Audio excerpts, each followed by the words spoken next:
Salut Sams, ça va? Ça va bien. Bon, alors on est en train de faire la préparation du Mont Blanc. Et donc pour ce faire, on est parti sur Fontainebleau, on est en train de faire le circuit des 25 bosses. Et voilà, j'avais envie tout simplement de vous présenter donc Samson, qui fait partie donc du Mastermind Heroes et qui a également un parcours assez atypique que j'aimerais vous présenter. On parlera un petit peu de focus, de créativité, Carrément. d'équilibre, de balance, effectivement. Et donc du coup, je vais te demander rapidement, en une petite minute, de raconter un petit peu ton parcours, ta multipotentialité entre parcours scientifique vers le cirque, vers l'entrepreneuriat, maintenant le coaching et le jeu, littéralement le jeu, puisque voilà. Donc je te laisse te présenter rapidement. Ça marche. Merci Jimmy. Grosso modo, moi pour faire assez rapide, j'ai eu d'abord une formation en biologie. J'ai fait l'école normale supérieure.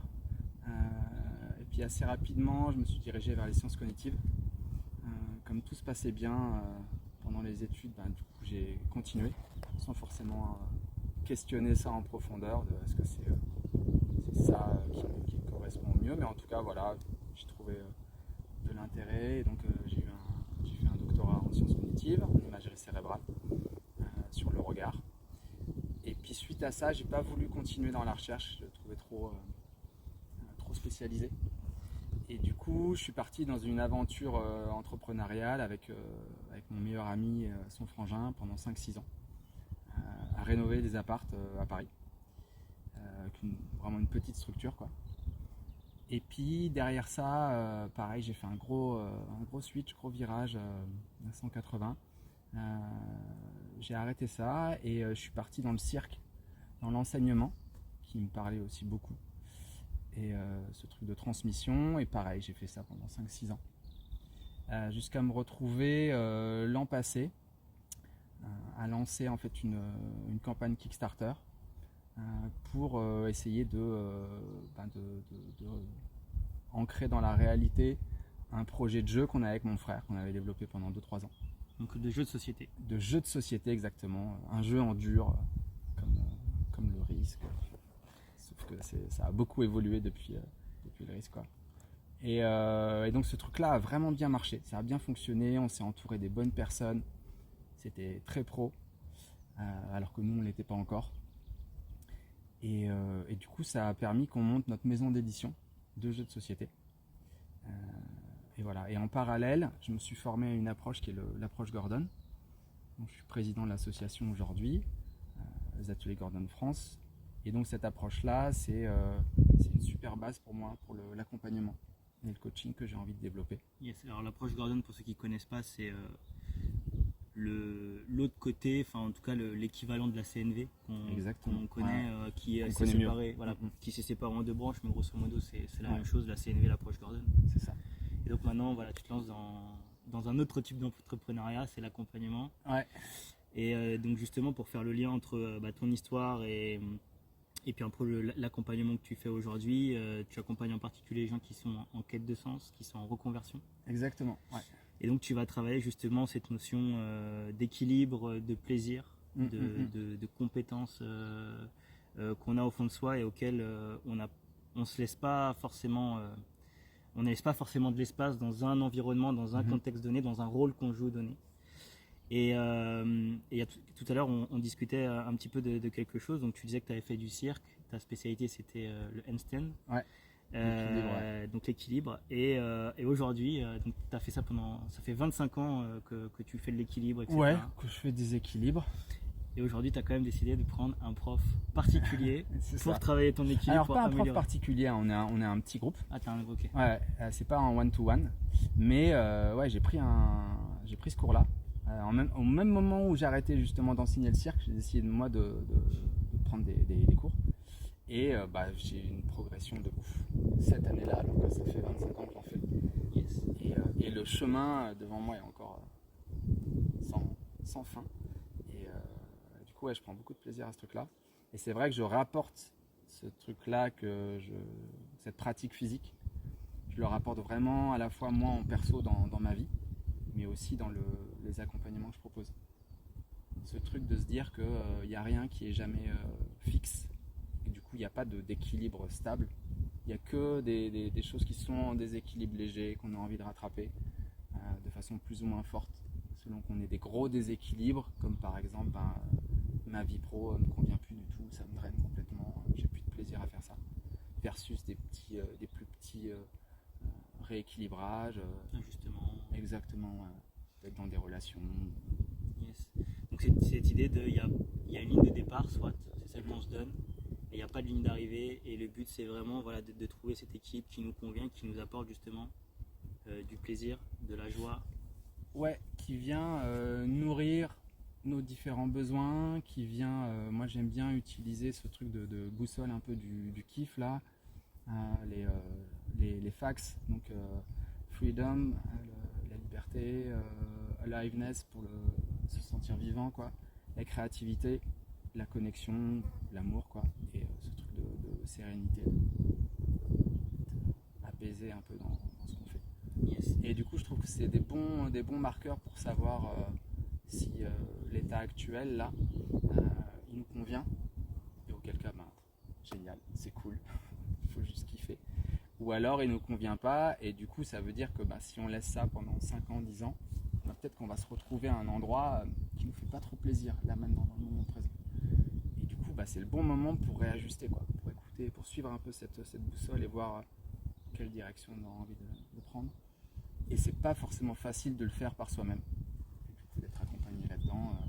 Moi je l'ai vraiment vécu, la campagne, j'étais accompagné par quelqu'un, par Gianni justement, et du coup ça m'a énormément aidé, quoi, à vraiment passer les paliers et tracer dans la voie qui m'appelait, quoi. Yes. Et tu étais fort de cette expérience justement d'entrepreneuriat dans le bâtiment et aussi du cirque, qui étaient deux choses dans lesquelles tu es vraiment allé au bout de la chose sans te poser vraiment de questions, et quelque part tu t'es pris deux murs, tu as dû rebondir. Exactement, ouais. C'est l'apprentissage des erreurs, quoi. C'est l'expérience qu'on emmagasine. Quand on parle d'expérience, c'est quand même souvent des expériences où on a des choses à apprendre. Donc, alors, on peut les appeler positives ou négatives. En fait, elles sont toutes positives d'une certaine façon, si on en retire quelque chose qui nous aide après. Mais ouais, qu'est-ce qu'on peut apprendre de ça? Et c'est vrai que ces expériences-là, à chaque fois, je suis passé à autre chose, parce qu'effectivement, il y a quelque chose qui était pas, que je sentais pas équilibré, qui du coup me parlait plus, et où effectivement j'avais un peu l'inverse de ces 5 trucs là de la boussole, qui est je me sentais drainé, ou je me sentais moins vivant, ou moins créatif, ou moins connecté aux autres. Et donc du coup la peur dans ce projet de cœur là de création de jeux de société là, de dire tiens, si je refaisais la même trajectoire, si je refaisais le même schéma, tiens, j'ai pas envie d'aller là-dedans, et qu'est-ce que ça donnerait si justement je me faisais accompagner pour pas revivre cette situation? C'était un peu le... C'était pas conscientisé. D'accord, mais c'était l'idée ou Même pas du tout? Okay. Même pas, c'était plus ce truc d'être accompagné, d'avoir une personne ressource qui m'aide dans ce projet-là, qui était un projet d'envergure, qu'en plus je faisais en parallèle de mon taf. Et donc du coup je me suis dit, je suis vraiment parti du principe que comme j'étais pas professionnel là-dedans, comme j'étais pas éditeur de jeux ou game designer au départ, il fallait que je m'entoure de les meilleurs, quoi, autant que possible, puisque on n'avait pas de budget, on n'avait pas tout ça. Et donc ça s'est passé par effectivement avoir un coach, trouver un illustrateur qui est vraiment au top, trouver un graphiste, etc. Pareil, une personne pour faire le trailer pour la campagne, tous ces trucs là. Et c'est ça qui a fait le succès du truc. Avec mon frangin, on était passionnés, mais c'est vraiment construire cette team qui a fait que le truc a explosé. Ouais, c'est cool. Yes. Et récemment, tu découvres le froid. Et ouais, encore un nouveau truc. C'est un peu le problème des gens qui aiment bien explorer dans plein de plein de directions. J'ai découvert il y a 1 mois et demi, donc alors j'ai pas découvert l'approche Wim Hof, je connaissais déjà, mais je l'avais jamais expérimenté moi. Et là j'ai vraiment expérimenté et pareil, ça m'a fait un énorme shift. Et je me suis dit, ce truc-là, j'ai envie de le creuser à fond pour moi, parce que j'y trouve énormément de choses. Et aussi, j'ai envie de l'utiliser pour mes accompagnements, pour designer des workshops où je propose ça aux gens, etc. Un peu cette balance dont on parlait tout à l'heure, là, de se dire, je fais des trucs qui, moi, me parlent à fond. Aussi parce que je vais y prendre du plaisir et que du coup, c'est là où je vais être bon. C'est là où je vais pouvoir transmettre un maximum. Et en même temps, qu'est-ce que je peux apporter au monde, comment je peux faire rayonner quelque chose dans le monde, quoi. Pouvoir apporter, soutenir, accompagner les gens. J'aimerais qu'on fasse un parallèle. D'ailleurs, on a fait ça ensemble. Et on a fait ça ensemble, exactement. Donc moi, pour le coup, je l'avais pas découvert, mais ouais, j'ai découvert encore une autre dimension de ce que j'avais par rapport à ce que j'avais déjà vécu dans les 2 expériences précédentes. Et ouais, la troisième, ça a été vraiment une dimension, un peu, je sais pas, il y a un côté très spirituel, très apaisant, pas du tout dans une approche égotique ou performance. C'est vraiment, voilà, on fait ce qui est juste et surtout on se connecte à notre corps. Et ça a été vraiment quelque chose d'hyper important pour moi. C'était peut-être le besoin du moment aussi. Et j'aimerais qu'on revienne sur cette notion de exposition au froid, le souffle, le focus et l'équilibre. Parce qu'effectivement, quand on fait de l'équilibre, le handstand, il y a vraiment cette notion, et on faisait le pareil aussi avec le cirque tout à l'heure, les films de Ferris, où dès que ton focus il est ailleurs, là tu tombes.